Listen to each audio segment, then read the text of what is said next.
Здравейте, скъпи приятели! Отново от мен да ви покажа малко от импресиите, от гледките, невероятните гледки, невероятната тишина и благодат, който блика от всичко, което е тук. Ето нашата, сега ще обърна, нашата стара къща, старото гнездо. Ето го гнездото там. Тук се виждат планините. Вчера точно тук срещнах един много интересен човек, местен, който ми разказа тук за планините, малко за околността. Нарече се Вълчан.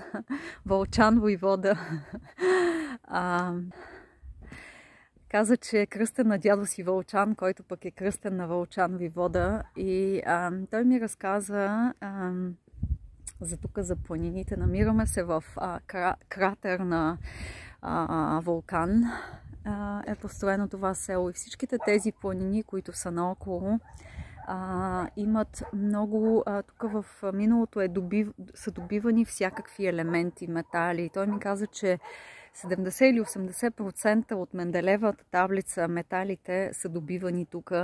Има много нишки, така да се каже. И той ми показа буквално места, където в момента са затворени, но цялата промишленост тук е затворена на добив на неща, но беше много интересна среща. И после вечерта разбрах, че това е и бивш кмет тук на това село. Ето там отсреща е градината и нашето място за храна. Просто е уникално това място. Аз продължавам малко да се разхождам, докато изчаквам групата да се съберем за нашите практики. Учим се да притихваме отново, да слушаме вътрешния си глас,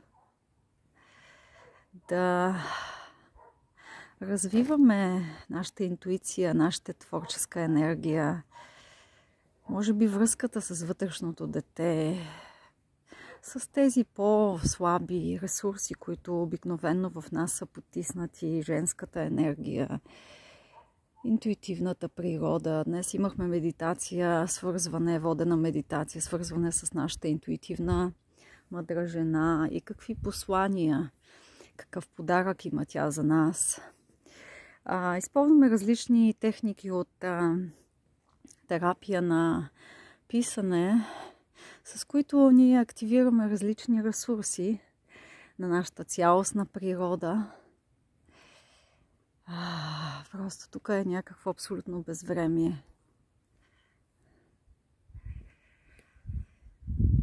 И така съм много докосната от тези споделени кръгове на писане, които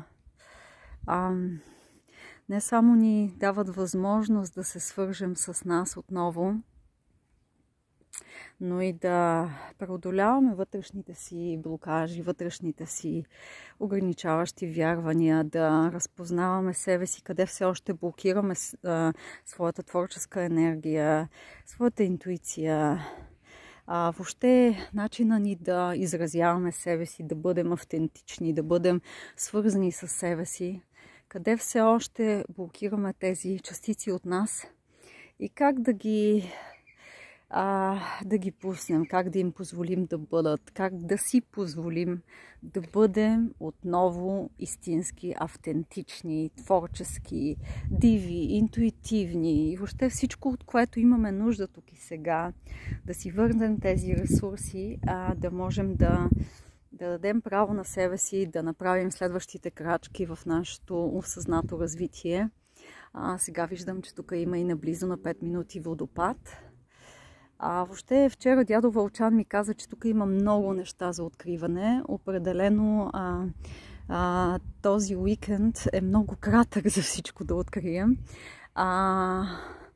аз събирам вдъхновение и благодаря за всички импулси, които получавам в този път.